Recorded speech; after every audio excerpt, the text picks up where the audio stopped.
જય શ્રી કૃષ્ણ બધાને, રાધે રાધે. આજ એકાદશીનો દિવસ છે. આજે છે વરુથીની એકાદશી અને આજે શ્રી વલ્લભાચાર્યનો ભી પ્રાગટ્ય દિવસ છે. તો સૌ મળીને બોલો શ્રી વલ્લભાધીશની જય. જય શ્રી કૃષ્ણ. આજે વરુથીની એકાદશીનું મહાત્મય લઈને આવી છું, તો બધા પ્રેમથી સાંભળજો. આજે એકાદશીનો પવિત્ર દિવસ છે, તો શ્રી ઠાકોરજીના ચરણોમાં આપણે એકાદશીનું માતમ અર્પણ કરીશું. એટલે પ્રેમથી વરુથીની એકાદશીનું મહાત્મય ચાલુ કરું છું. પ્રેમથી સાંભળજો અને ગમે તો મારી ચેનલને લાઇક, શેર અને સબસ્ક્રાઈબ કરવાનું ના ભૂલતા. એક એક એક એક ટીપે ટીપે સરોવર ભરાય એવી રીતે ટીપે ટીપે આગળ વધતા રહેવાનું છે. ચાલો, ચૈત્ર માસની વરુથીની એકાદશીનું મહાત્મય ચાલુ કરીએ. કૃષ્ણ કનૈયા લાલજી કી જય. વરુથીની એકાદશી ચૈત્ર માસની કૃષ્ણ પક્ષની એકાદશી તિથિ આ છે. શાસ્ત્રોમાં આ 11 વરુથીની એકાદશી કહેવામાં આવે છે. આ એકાદશી વ્રતના વિશે એવું કહેવાય છે કે તેનું વિધિપૂર્વક પાલન કરવાથી મોક્ષની પ્રાપ્તિ થાય છે. વરુથીના વ્રતથી જ સદાય સુખની પ્રાપ્તિ અને પાપનો નાશ થાય છે. જે ફળ 10,000 વર્ષ સુધી તપસ્યા કર્યા પછી જે મનુષ્યને પ્રાપ્ત થાય છે, એ જ ફળ આ વરુથીની એકાદશીનું વ્રત રાખવા માત્રથી પ્રાપ્ત થાય છે. ઘોડાના દાન કરતાં હાથીનું દાન શ્રેષ્ઠ છે. ભૂમિદાન એના કરતાં પણ મોટું દાન છે.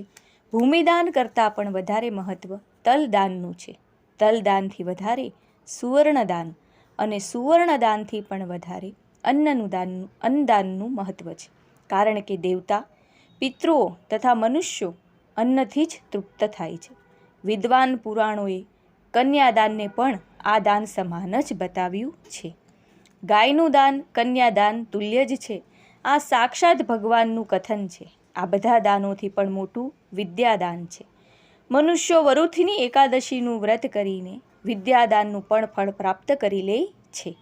જે લોકો પાપથી મોહિત થઈને કન્યાના ધનથી આજીવિકા ચલાવે છે, એટલે કે કન્યા જે કાંઈ કમાય એના ઉપર પોતાની આજીવિકા, પોતાનું ઘર ચલાવે છે, તેઓ પુણ્યનો ક્ષય થતાં યાતનામય નરકમાં પડે છે.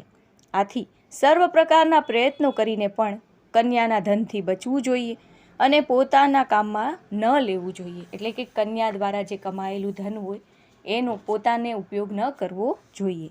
જેઓ પોતાની શક્તિ પ્રમાણે પોતાની કન્યાને આભૂષણોથી વિભૂષિત કરીને પવિત્ર ભાવથી કન્યાનું દાન કરે છે, એમના પુણ્યની સંખ્યા બતાવવામાં ચિત્રગુપ્ત પણ અસમર્થ છે. વરુથીની એકાદશી કરીને પણ મનુષ્યો એના જેવું જ ફળ પ્રાપ્ત કરી શકે છે. આ બધું વરુથીની એકાદશી વિશે કહેવામાં આવ્યું છે. અને હવે આગળ છે વ્રતની કથા. પ્રાચીન સમયમાં નર્મદા નદીના કિનારે માધાનતા નામનો રાજા રાજ્ય કરતો હતો. રાજા ખૂબ જ ઉદાર અને ધાર્મિક વિચારવાળો હતો. એકવાર જ્યારે રાજા જંગલમાં તપસ્યામાં લીન હતો, ત્યારે એક જંગલી રીંછ આવ્યું અને રાજાનો પગ ચાવવા માંડ્યું. રાજા ગભરાયો નહીં અને પોતાની તપસ્યામાં જ લીન રહ્યો. થોડીવાર પછી પગ ચાવતા ચાવતા રીંછ રાજાને ખેંચીને એક જંગલમાં લઈ ગયો. હવે રાજા ગભરાઈ ગયો, પણ તપસ્યા અને ધર્મના કારણે ક્રોધ કે હિંસા ન કરતા રાજા ભગવાન વિષ્ણુને પ્રાર્થના કરવા લાગ્યો. ભગવાન વિષ્ણુને બોલાવવા લાગ્યો. રાજાની પુકાર સાંભળીને ભક્તવત્સલ ભગવાન શ્રી વિષ્ણુ પ્રગટ થયા છે અને તેમણે ચક્ર દ્વારા પેલા રીંછને મારી નાખ્યો છે. રાજાનો પગ રીંછ ખાઈ ચૂક્યો હતો, જેનાથી રાજા ખૂબ જ ઉદાસ થયો. જેને જોઈને ભગવાન વિષ્ણુ બોલ્યા છે કે હે વત્સ, તું દુઃખી ના થઈશ. તું મથુરા જા અને ત્યાં વરુથીની એકાદશીનું વ્રત કરીને મારા વરાહ અવતાર મૂર્તિની પૂજા કરજે. તેના પ્રભાવથી તું ફરીથી સુદૃઢ અંગોવાળો થઈ જઈશ. આ રીછે તારો પગ ખાધો છે એ તારા પૂર્વજન્મનો અપરાધ હતો. ભગવાનની આજ્ઞા માનીને રાજાએ મથુરા જઈને શ્રદ્ધાપૂર્વક આ વ્રત કર્યું છે કે જેના પ્રભાવથી તે સુંદર અને સંપૂર્ણ અંગોવાળો થઈ ગયો છે.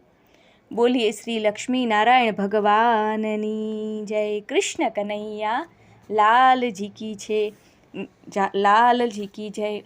આ વરુથીની એકાદશીનું આટલું બધું મહાત્મય છે, તો બધાએ પ્રેમથી એકાદશીનું વ્રત કરવું, ભગવાન ઠાકોરજીના ચરણોમાં અર્પણ કરવું અને આ પુણ્યનો અદ્ભુત લાભ મેળવવો.